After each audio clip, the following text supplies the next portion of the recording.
Kulang sa pinag-aralan o sobra na sa edad. Kung akala mong wala ka ng trabahong makukuha, nadiskubre naming may pag-asa pa pala para ikaw ay kumita. Kahit sino takot magtungo sa Afghanistan. Pero kapag gutom na ang pinag-uusapan, ang mga Pinoy, susungin talaga ang lahat kapag pamilya na ang nakasalalay. 6 na buwan pa lamang ang aming programa pero malaki man o maliit ang issue, malalim ang aming pagtalakay. Personal naming inalang. Sinaliksik ang bawat anggulo. Ang mga detalye ay kinumpleto. Ang lahat ng yan ay nakatala Sa Reporter's Notebook.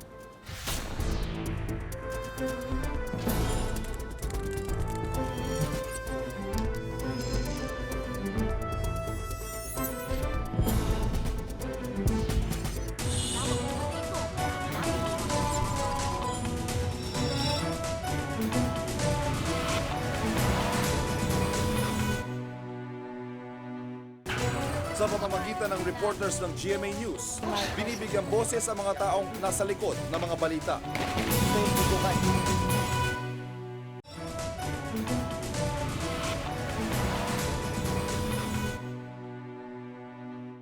Bagyo, baha, kidnapping o gyera, lahat ng yan ay naitala sa Reporter's Notebook.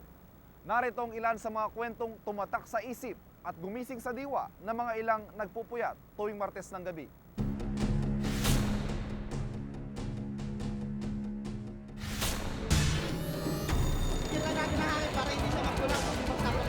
Po sa mga bigayan ng mga gift certificates. Hinimatay ito habang aming kinakapanayam.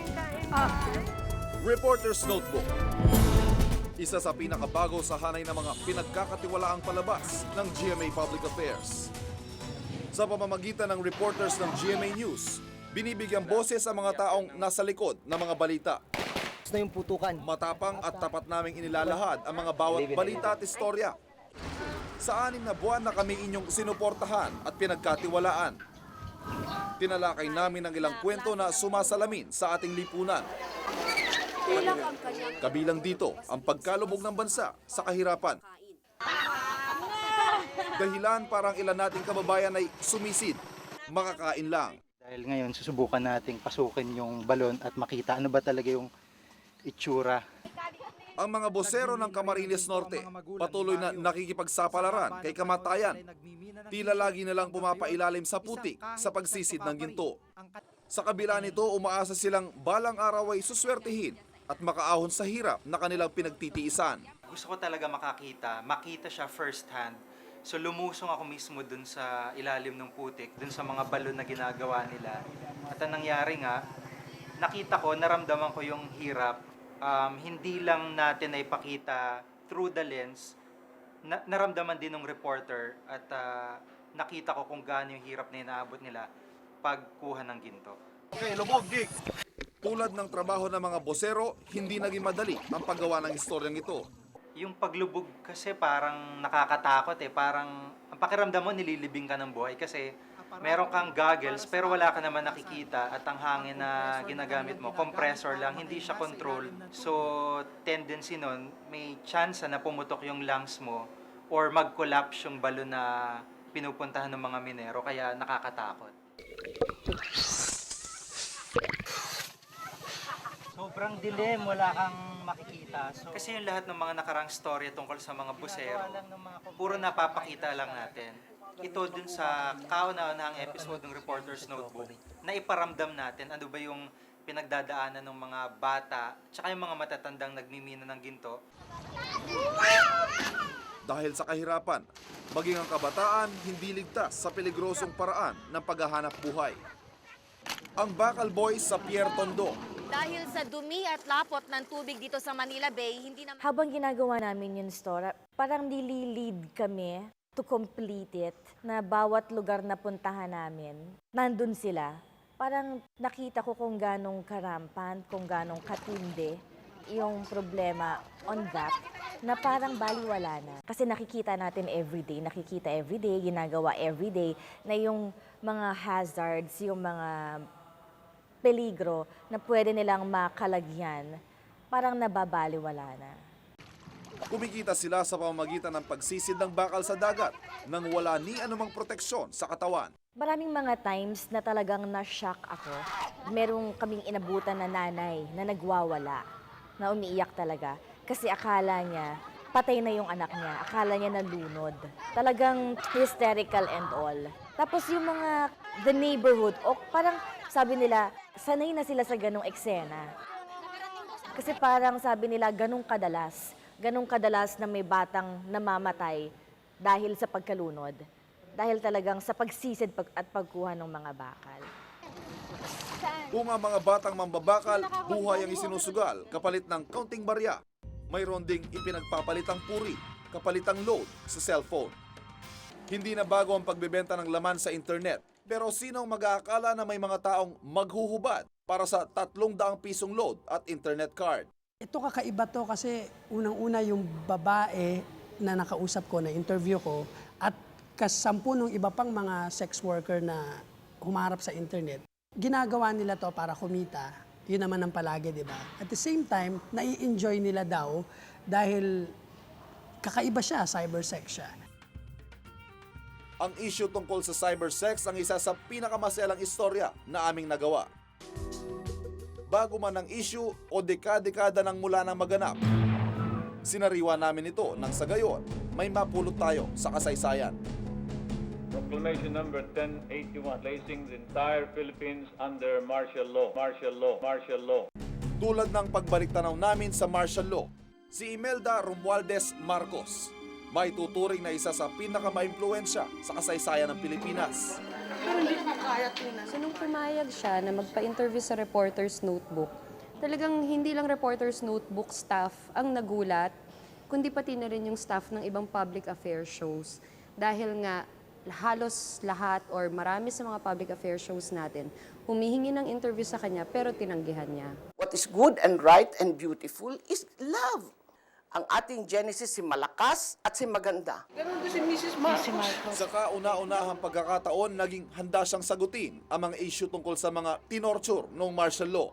Conscious ako na dapat hindi naman nakaka-off or hindi nakakabastos yung question, yung matter of fact lang na pagtatanong. So nung ongoing na yung interview, maraming mga kwento si Mrs. Marcos na minsan lumilihis dun sa issue. Pero marami ka pa rin mapupulot na pwede mong ilagay sa konteksto nung storyang ginagawa mo. May mga statistics pa siyang dinala na noong panahon ni Mr. Marcos, ni former President Marcos, doon nagkaroon ng pinakamababang tala ng torture. At mas marami pa raw yung naitala nung panahon ni Cory. Marami ng pinagdaanan ng ating bayan, mapapolitika, ekonomiya, at maging ngit-ngit ng kalikasan. Tulad na lamang ng unos na sumalanta sa mga residente ng Paniki-Tarlac. Nang mapag-alaman naming halos mabura na sa mapa ang malaking bahagi ng Paniki-Tarlac dahil sa bagyong Marce, agad namin itong pinuntahan. Nag-start kami 12 midnight. Before that, maghapon na ako, actually magdamag na ako, nagko-cover din ng baha. So, andyan na yung nilalamig ka na. Tapos, ang nagpasama pa doon, madilim na, walang kuryente. At naglalakad kami sa bahang hanggang dito. Dito ko 6'1 ang height ko, pero hanggang dito ko yung tubig. Sa tagal ng rescue na punta siya. Sa tagal ng rescue. Hindi ako mahihiyang aminin. Natakot ako. Kasi, storya lang to eh. Ba't ko, di ba? Ba't ko i-risk yung kaligtasan ko, yung kaligtasan ng crew at lahat, just for a story na pwede naman siguro kaming gumamit ng file video o pwede namang hindi ako sumama. Pero on second thought, naisip ko, itong si Kapitan nga walang camera, walang bayad, ginagawa niya. So ako, parang, sige, gawin natin. Fulfilling pala siya. Sa mga ganitong pagkakataon rin namin nasaksihan ang pagtutulungan at pagkakaisa ng ating mga kababayan. Ordinary days, marami sa ating mga Pilipino, kahit kapitbahay mo, hindi mo kilala eh. Pero pag mga ganong sitwasyon na gipitan, ika nga, kayo-kayo rin naman magtutulungan eh. Maging ang mga pagsubok sa labas ng ating bansa, aming tinutukan ng mabiyagang dalawang Pilipino sa dalawang bansang puno ng karahasan. Naroon kami para magsubaybay. Si Angelo de la Cruz sa Iraq at si Angelito Naya naman sa Afghanistan. Mas delikado na yung situation noon sa Iraq after nung first trip. Kasi yung first trip, nakaikot pa ako sa Mosul, sa Babil. Naikot ko pa yung mga areas na yon. Pero nung dumating kami sa Baghdad, hindi na kami nakaalis ng embassy. So, although gusto ko mang lumabas noon, pinagbabawalan kami ng embassy officials kasi baka makidnap kami. Ang hirap kasi nung coverage doon dahil limitado yung access mo sa information. At saka, bago ka sa lugar mag-a-adjust ka, makikisama ka sa mga local press din, hanap ka ng contacts. Pero ang hirap dahil may media blackout noon. Napakalimitado ng mga information na nakukuha mo from official sources. Pero one good thing about dun sa coverage na yon, yung mga Pinoy din na nakatulong sa akin. Mapanganib na misyon ang pagpunta sa Iraq at Afghanistan, pero para sa dalawa naming kasamahan, isa itong di malilimutang karanasan. Kumukuha ng video yung cameraman ko, si Edgy. Nakalimutan niya siguro na bawal kumuha doon sa airport premises. Kasi pinagbawal yun Although hindi kami nasabihan talaga specifically na bawal kumuha doon sa area na yun. Pero sa mga airports kasi, sa mga vital installations sa Baghdad, na kontrolado ng Amerikano, bawal kumuha. Anyway, kumuha siya at nakita siya ng isang sundalo na nagmaman ng isang tangke. So siguro niradyohan yung nandun sa forward area. Hinarang kami ng isang negro na sundalo na nakatutok talaga yung baril sa amin. Unang nakausap, ang naging hindrance lang talaga namin. Hirap kami mag-adjust dun sa time difference at saka yung sa sobrang lamig. Lalo na pag magla-live kami ng madaling araw. Madaling araw dun, umaga na dito sa Pilipinas So, grabe yung sobrang lamig. 2 jacket, naka-gloves ka pa, medyas, todo. Ang hirap. Tao po. Asahan ninyo na ngayong 2005. Mas malalaki at malalawak pang issue ang aming susuriin at tatalakayin. Ngayon, medyo di ka nga tapos na yung warm-up stage. Mas malalaking storya, mas explosive na story, mas maraming expose. Yung tunay na mukha ng storya. Walang pagtatakpan kahit sino man at walang itatago na anumang impormasyong mahalaga.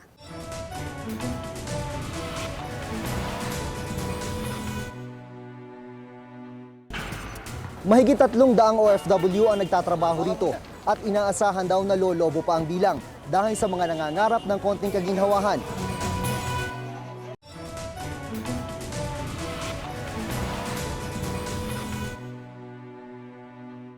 Mahigit 10% ng mga Pilipino ang nagkalat sa iba't ibang panig ng mundo. Magtataka ka ba kung kahit sa magulong Afghanistan, may mga Pinoy pala?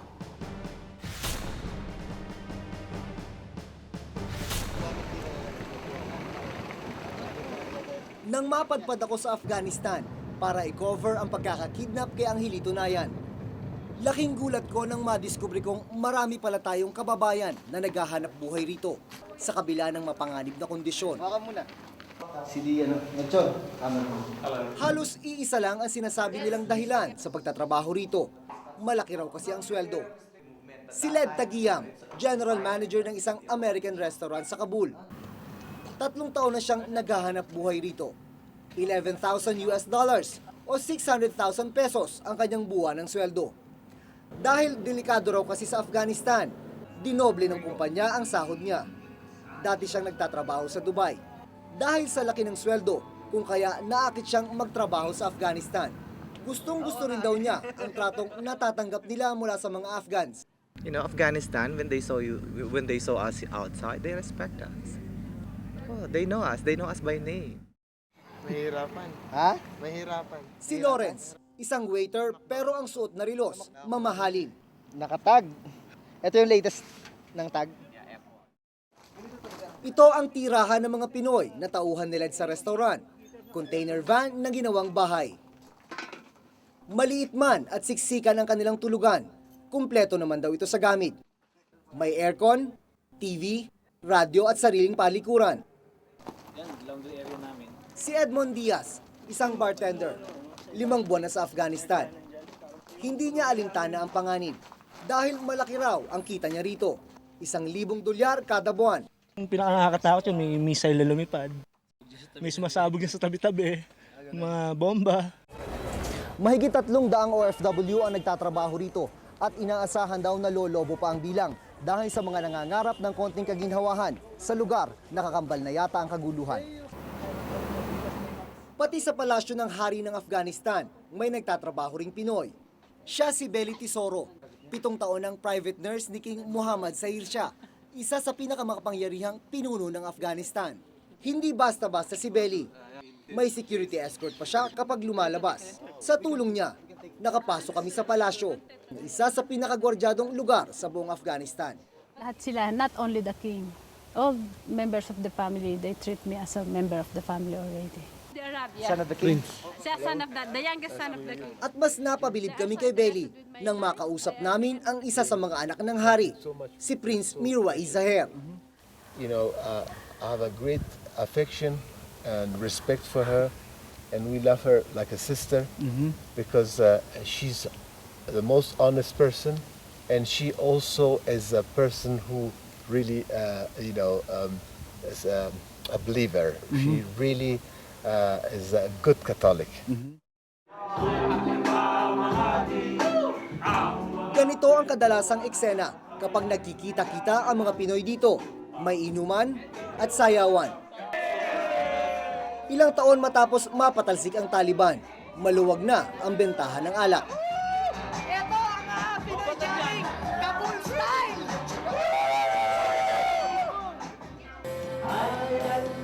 At syempre, mawawala ba ang videoke? Ito, libangan lang namin dito sa Kabul. Kasi ito lang, parang buhay na lang namin habang malayo kami sa aming pamilya. Ang mga Pinoy sa Afghanistan, maswerte at in demand dahil sa kanilang husay. Nasa $600 kada buwan ang sweldo ng isang ordinaryong OFW tulad ng construction worker. Samantalang $150 lang ang ibinibigay sa isang manggagawang Afghan. Karamihan kasi sa kanila, hindi nakapagtapos ng pag-aaral. Si John Lindbergh, isang US national at vice president ng isang construction company. Bilib daw siya sa kakayahan at abilidad ng mga Pinoy sa pagtatrabaho. Karamihan kasi sa mga tauhan niya, Pinoy. The Filipinos that we have working for me here are all very dedicated. They're all very conscientious, hardworking. Ito ang itsura ng Afghanistan mula sa itaas. Nakakamangha kagandahan. Kung ito lang ang pagbabasehan, wala yatang mag-aakala na ang bansang ito ay biktima pala ng digmaan at kaguluhan. Pero sa malapitan, aming nasaksihan ang matinding kahirapan ng mga taga-Afghanistan.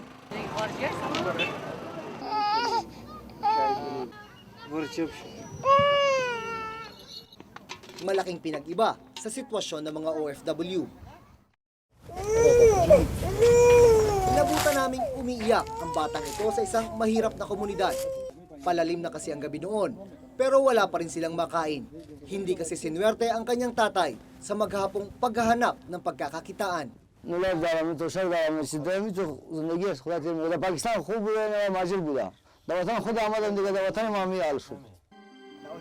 Sa kasalukuyan, umaabot na sa mahigit 7 milyong OFW ang nagtatrabaho sa labas ng Pilipinas. Maliit lamang na porsyento ang nasa Afghanistan. Pero sa pakikipag-usap ko sa mga kababayan nating narito, iisa lang ang palaging nababanggit nila. Kumakayod at nagsasakripisyo sila rito para sa kanilang pamilya. Kahit na isugal pa ang kanilang buhay. Buhay ang itinataya ng mga OFW na patuloy sa paghahanap ng magandang kinabukasan sa ibang bansa tulad ng Afghanistan. At tila magpapatuloy pa ang ganitong sistema hanggat karamihan sa mga kababayan natin dumaranas ng kahirapan sa sariling bansa. Ako si Jun Veneracion at ito ang nakatala sa aking Reporter's Notebook.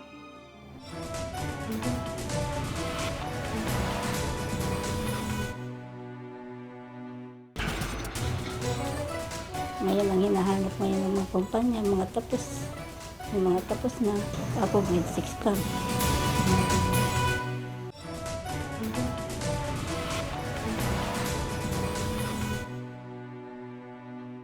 Kung walang diploma at may edad na, dapat daw goodbye na sa magandang trabaho. Pero may isang kumpanya akong nakilala na may kakaibang patakaran pagdating sa pagbibigay ng tsansa sa lahat ng walang trabaho.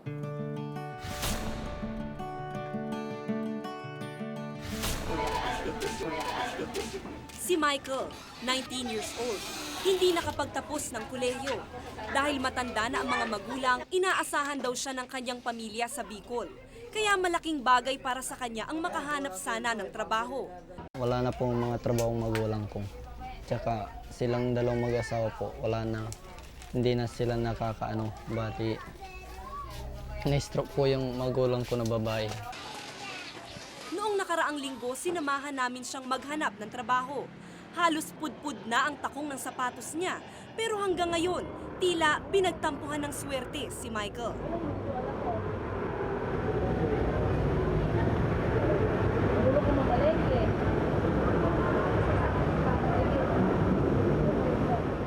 Nabigo siyang makahanap ng trabaho. Yung height daw, tsaka yung iba naghahanap ng college graduate na hanap. Ayon sa Department of Labor and Employment, mahigit 4 na milyong Pinoy ang walang trabaho sa kasalukuyan. Ibig sabihin, 1 sa bawat 10 Pilipino walang trabaho. Pero kung mga college graduate nga, hirap nang maghanap ng trabaho, paano pa kaya ang mga di nakatapos at yung mga may edad na? Kung ang ibang kumpanya ay mahigpit sa pagtanggap ng mga empleyado, may ilan rin namang kakaiba ang patakaran. Tulad ng isang pagawaan at exporter ng iba't ibang klase ng Christmas decor, ang Pinggoy's Handicraft.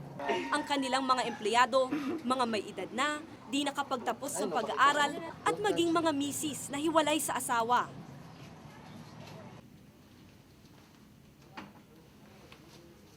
Simple pero elegante. Mga produktong ine-export sa ibang bansa. Ika nga, world class. Pero sino mag-aakala na manggagawang lumikha nito? Mga taong minsay pinagkaitan ng pagkakataon. Si Lydia, di niya tunay na pangalan. Hiwalay sa asawa dahil binubugbog nito. Ngayon, mag-isa niyang itinataguyod ang mga anak. Tagabalot siya ng mga produkto. Hirap maghanap ng trabaho, lalong-lalo ng katulad ko, may mga anak na kasi mostly sa kumpanya ayaw na nilang tumanggap yung mga may obligasyon na sa pamilya. Naging mahirap daw para kay Lydia na itawid ng mag-isa ang pamilya. Pero nang alukin siyang magtrabaho sa handicraft company, nabuhayan siya ng pag-asa. Sabi ko, pwede na po ba akong lumipat? O sige, after na makapunta na ako dito talaga, pina-start niya ako. Tapos sa ngayon, bukod sa akin, bukod sa salary niyang kompleto, tinutulungan pa rin niya yung pamilya ko. Tulad ni Lydia, nabuhayan din ng loob si Rachel, 18 anyos. High school lang ang natapos ni Rachel. Dahil hirap makakuha ng trabaho dito, namasukan siya bilang katulong sa Japan, 2 taon na ang nakalilipas. Doon daw niya sinapit ang katakot-takot na pagdurusa. Saktan ako nun kasi bakit siya mananadya, nakatulong lang ako. Kung pwede lang salita, di ba? Kasi doon din ako nasaktan na namamalo siya. Grabe naman yung amo. Yun, umalis ako. Dahil sa pisikal na pang-aabuso, napilitang iwan ni Rachel ang trabaho sa Japan. Ngayon, kontento na siya bilang bantay at tagabalot kasama ni Lydia. Si Manolo Virinia ang may-ari ng Pinggoy's Handicrafts. Naniniwala siyang hindi man mataas ang pinag-aralan ng isang tao, pwede pa rin itong maging kapaki-pakinabang sa trabaho. These people are really very serious. They really want to change their life. And my mom was so happy about that. Because it's not all profits in my company. Ang major reasons namin to me and my mom is to help. Mahigit 60 anyos na si Aling Merlinda. Dito sa maliit na silid sa Parañaque sila nangungupahan. Dating security guard daw ang asawa, pero ngayon, tambay na lang. Kaya napilitan si Aling Merlinda na maghanap ng trabaho para buhayin ang kanilang 7 anak. Pero dahil daw sa katandaan, wala na raw gustong tumanggap sa kanya. Ngayon ang hinahanap ngayon ng mga kumpanya, mga tapos. May mga tapos na, mga tinapos na pinag-aralan nila. Ako grade 6 lang. Bira na ngayon makahanap ng ganung trabaho na wala kang tinapos. Swerte na lang at napasok siya bilang pintor at tagalinis. Sa sweldo niyang umaabot sa 7,000 kada buwan, kahit paano ay nairaraos niya ang kanyang pamilya. Masaya ako dahil nakapagtrabaho ako. Iba kasi wala naman diyang mga pagtrabahoan. Kahit paano nakapagtrabaho na ako. Mayroong pinagkitaan. Milyong-milyong Pinoy ang hirap makahanap ngayon ng trabaho. Ang masakit pa rito, konti na nga ang trabaho, tumataas pa ang requirements. Hindi lang basta college graduate ang tinitingnan. mas pinipili rin iyong nagtapos sa mga tanyag na paaralan. Usually, ang hinihinging qualification niyan ay dapat meron kang degree sa isang kolehiyo na sasabihin pa niyan, preferably from this university ng mga mayayaman. At ang mga employer, pag nag-hire ng mga trabahador, ng mga empleyado, nagbibigay sila ng mataas na premium dun sa mga estudyante na graduate sa mga mamahaling paaralan. Dagdag pa rito ang karanasan sa trabaho. Umiiral pa rin sa ilan ang no experience, no hire policy at pati kasarian, tinitingnan. Kadalasan, ang na-hire ay yung lalaki.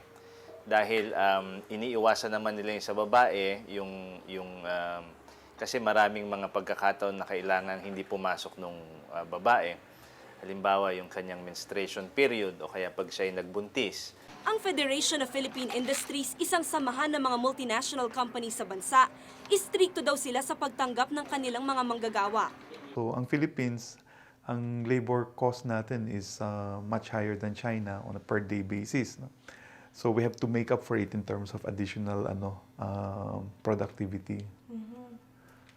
So, we really look for qualified applicants. Ayon sa Department of Labor and Employment, isang paglabag sa labor code ang pagdiskrimina o pagpipili ng mga kumpanya sa kanilang mga empleyado. Pero nakapagtatakang wala pa raw nakararating na ganitong uri ng reklamo sa kanila. I still want to hear that there is a company that has an express policy along those lines because that is violative of the labor code and we will run after them. Sina Lydia, Rachel at Merlinda, dating naging sawi at tila pinagkaitan ng pagkakataon. Ngunit ngayon, nabigyan ng panibagong pag-asa. Ako si Mitch Cruz at ito ang nakatala sa aking Reporter's Notebook.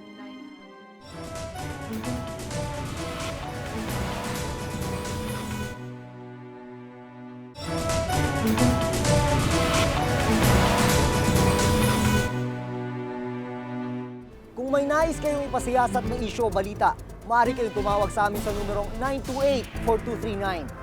Maaari rin kayo mag-email sa amin sa reportersnotebook@gmanetwork.com. Para sa malalimang pagtingin sa mga isyu at balita, samahan kaming muli sa susunod na Martes. Ako si Mitch Cruz. Ako si Ivan Mayrina. Ako si Jun Veneracion at ito ang Reporter's Notebook.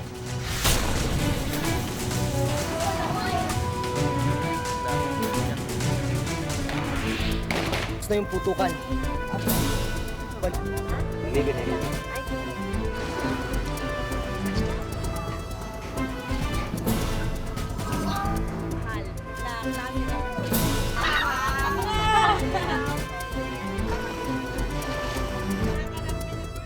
Ngayon, susubukan nating pasukin yung balon at makita ano ba talaga yung itsura. Tao po.